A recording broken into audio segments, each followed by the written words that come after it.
করতো কি কি কারণে অত্যাচারটা করতো? আমার বর প্রায় দিনই আমার ননদের সাথে এক ঘরে শুতো। এবং সেই ভিডিও, সেই সিসিটিভি ফুটেজ আমি সোশ্যাল মিডিয়ায় পোস্ট করেছি, আপনারা সেখানে দেখতে পাবেন। আমি সেই কথা আমার শ্বশুর শাশুড়ি নন্দাই সবাইকে জানাই যে উনি যখন ওনার স্ত্রীর সাথে এক ঘরে থাকবেনই না, তখন উনি বিয়েটা কেন করলেন। এবং আমি হয়তো উনি শুতে এলেন, তারপর ধরুন আমি ঘুমিয়ে পড়ছি, উনি ঘর থেকে বেরিয়ে রাত্রির 1:35 দিদির ঘরে গেল এবং দিদি দরজা বন্ধ করে আপনি কি দিয়েছে সেটা প্রতিবাদ করেছিলেন? বহুবার। কি? এবং প্রতিবাদ আমি বলতে চাই যে তুমি এরম করো না, আমার একটা বাচ্চা আছে, তাকে তো মানুষ করতে হবে, সে কি দেখবে, সে কি দেখে বড় হবে। এবং সেগুলোর পরিবর্তে আমাকে মার খেতে হয়, তুমি যা দেখছো তুমি মুখ বুজে সহ্য করো, এরকম অনেক কিছুই হয়, মুখ চোখ বুজে তোমাকে দেখতে কিন্তু হবে। আপনাকে যেভাবে মারধর করা হয়েছে, হ্যাঁ, একদম নৃশংসভাবে মারধর করা হয়েছে যেরকম দেখা যাচ্ছে। হ্যাঁ, এবং সেই জায়গা থেকে আপনি সেই অত্যাচার সহ্য করতেন? একদম। এবং 2 বছর ধরে এগুলো আমি সহ্য করে গেছি। হুম। আমি আমি হেল্পের জন্য সবার কাছে গেছি। লাস্টে বাধ্য হয়ে বাড়ি থেকে বেরিয়ে উল্টো দিকে টোটোওয়ালা, ভ্যানওয়ালা ওনাদের কাছে গিয়ে বলছে, দাদা আপনারা প্লিজ আমাকে একটু হেল্প করুন, এরকমভাবে মারছে, বাড়ি থেকে তাড়িয়ে দিয়েছে। ঠিক আছে? থানায় মানে অভিযোগ করেছেন? থানায় অভিযোগ করেছি, মালি পাঁচঘড়া থানায়। হুম।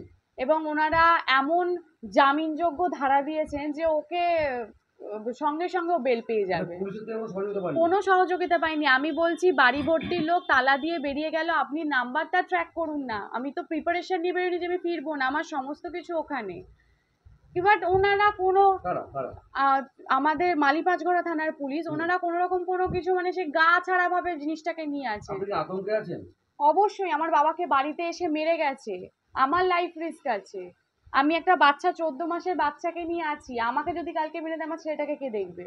ওরা তো সব পারে, ওদের এত পয়সা, এত চারিদিকে সোর্স। আমি ওখানকার কাউন্সিলর বা কোনো প্রভাবশালী নেতা, বাপি মান্না, ওনাকে আমি ওখান থেকে ফোন করি, হুম। টোটোওয়ালারা আমাকে ওনার ফোন থেকে কথা বলায়, বললো এই ব্যাপারে আমি কি করব, মানে কেউই আসতে চায়নি, আমি পারিনি, কেন আমি কেন কাউকে। আপনার বস তার হুম। কোনো প্রভাব রয়েছে? একদম, কি তার রয়েছে? যেহেতু প্রচুর পয়সা, তার একটা পাম্প আছে, 3টে কলেজ আছে, প্রমোটিং এর ব্যবসা আছে, হুম, এবং সব থেকে তার যে হুম, মানে হুম, স্ট্রংগেস্ট পয়েন্ট হচ্ছে তার জামাইবাবু, তিনি হচ্ছেন সরোজ খানারের ছেলে। আচ্ছা। ঠিক আছে, ওনার হাতে এখন বলতে পারেন অনেক অনেক পাওয়ার। হুম, ঠিক আছে, উনি ওর শালাকে প্রচন্ড হেল্প করেন, মানে আমি যখন বলছি কেন ওরা একসাথে থাকবে, কেন ওরা সব জায়গায় একসাথে যাবে, আমি ওর স্ত্রী, হুম, সেই অধিকারটা আমার, হুম, সেই অধিকারটা তো আমি ছাড়বো হুম, না, তাই না? আমি তারই তার প্রতিবাদ কাছে করেছিলেন? তারই প্রতিবাদ করেছি। আমি আমার বড় থেকে কোনোদিনও কিচ্ছু মানে কি বলবো, এইটুখানি ভালোবাসা কখনো পাইনি।